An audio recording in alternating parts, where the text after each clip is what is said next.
Welcome back, guys, to another episode of Cross the T in history. Or whatever it is. I don't know. Investigating, crossing. I don't know. No, if it's crossing, you have to go like this. But this is crossing the T too. No, it's not. Yeah, it is. No, it's not. All right, slap it on the T.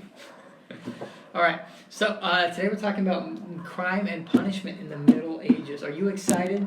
Oh, love a good crime and punishment. Yeah, so let's talk about that. What crimes happen with the punishments? Do it. So, Trails? Trials. Did I spell that wrong? That's not how you spell trails. I did. I spelled it wrong. Boy, that's bad. Yeah. Look at that one. Yep, trails. Okay, so that should say Mr. trials, Magera. not trails. I forgot you. Often to establish one's innocence on the Middle Ages, they would go through trials, and that's trials by ordeals, that they could be thrown into the well. So they'd have these trials to see if you were guilty or not. So there wouldn't be a judge or anything or evidence. Instead, what they do something like, hey, we're going to throw this person in the well, and if they're a witch, they'll float, and if they're not a witch, they'll sink. Yeah. And so that's how they would do it, to figure out Did they stuff ever like float? that. What? Did they ever float? Sometimes probably sometimes people float every once in a while, because you're a very buoyant person. They would also, sometimes if they were usually wealthier people, they'd hold trials by combat, where two people would fight to figure out. So let's say you said, oh, I saw this person, what's a crime you could do? Steal a foot. Oh, steal this bread. And then you'd be like, I didn't steal this bread. So then they would have a trial by combat. So they'd each get like a stick or like a sword and be in this ring and fight to each other. No lawyers really, simply just either the court for most poor people would have some sort of trial that makes them do something, or they would fight if they were richer people. They could have a trial by combat. But it's interesting about these trials is that usually the trials by ordeal was usually kind of painful. So they do something like, here, hold this burning hot metal that's been in the fire for like an hour, and then if it heals quickly, it means you're innocent, and if it doesn't heal quickly, it means you're guilty. That's so horrible. Yeah, and it's because they kind of thought that like God was going to just like answer, like God was going to be like, oh, like, make it that if they were innocent. I wonder if he ever did. I'm sure he did, but I don't think that happens every single time that, Well, it still says do not test God. Yeah, and that kind of seems like testing God. Very much testing God, yes. Yeah. But they'd always pray before they did and by it. And I they mean would the like, Bible. give the guy the burning hot iron, he'd hold on to it for like 5 seconds, and then they'd see how fast he healed. So, yeah. Pretty crazy. They also had harsh punishments, okay? Very harsh punishments. Very harsh. Oh, I've seen this before. Yeah, the thing with the head. The stockades, or the They're stocks. like old westerns, too. It's where they put the hand and foot in, like this. And you would basically sit there in front of everyone, so everyone would make fun of you when you're trying, and they'd throw things at you. So if they had any like old food or maybe some crap that's on the ground, and chalk it at you. Which we have learned they probably lose crap everywhere. Yeah. For big crimes like murder or something like that, you could be burned at the stake. That was usually for witchcraft. If they thought you were a witch, they would burn you at the stake. Very violent, very terrible way to die.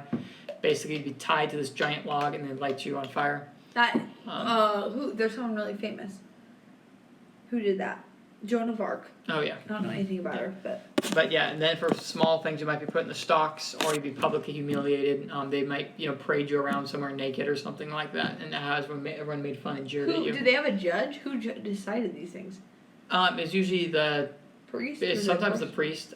Sometimes if they had a judge, they'd have a judge that kind of decided that. Or, once again, if your trial that you had, your trial by ordeal, came back guilty, they'd do something like that. Oh, so, yeah. Horrible. Mm-hmm. So harsh punishments. Common law. On most part of Europe, the nobles and monarchs prosecuted crime, so it would be the rich people who were the ones in charge of deciding, getting people in trouble if they made a crime.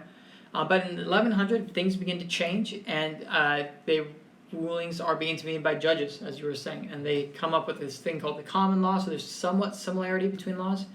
Not as much as there was like in Justinian's Code or anything like that. But still this growth of eventually having a common law that's the same everywhere. Because maybe you went to one town and something's illegal and you did it there, and but at your hometown, it wasn't illegal. So you do something, another town, but you get in trouble for it. But it sounds like if you didn't like someone, you could just say they stole something, or and then make them burn. Yeah, you could do that. You'd probably have to get a couple witnesses, and then if you were proven to be wrong, it would look pretty bad. So it wasn't fair, sir. And obviously, wouldn't want to be a jerk, they get someone in trouble, because that's just not Well, I know, but I'm just saying there's evil people out there. That's true.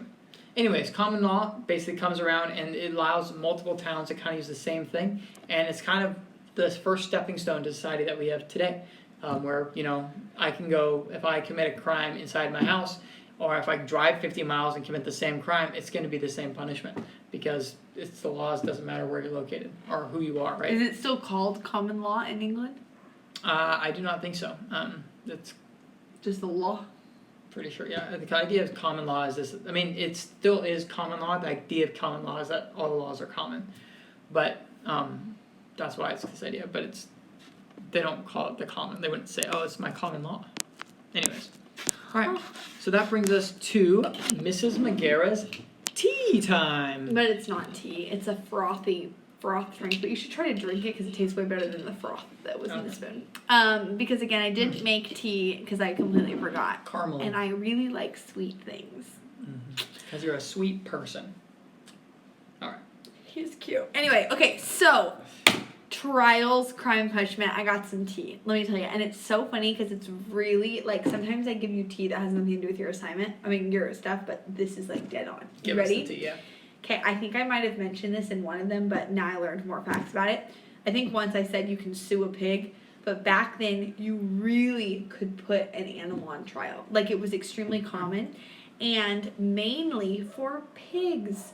Because pigs back then were extremely aggressive, and they would, like, there were some pigs. They would attack people? They would, like, chew an arm off or something, or kill children. That'd be a terrible way to go. In some cases, yeah. They would, like, the pig would, like, kill a child or something, and so there was even one case where they executed a pig, but they put him in, like, a human mask and, like, gloves and, like, human clothes. So dress it up as a human before they killed the pig? And then they executed it, yeah. And then there was another time where... Did they eat it after they executed it?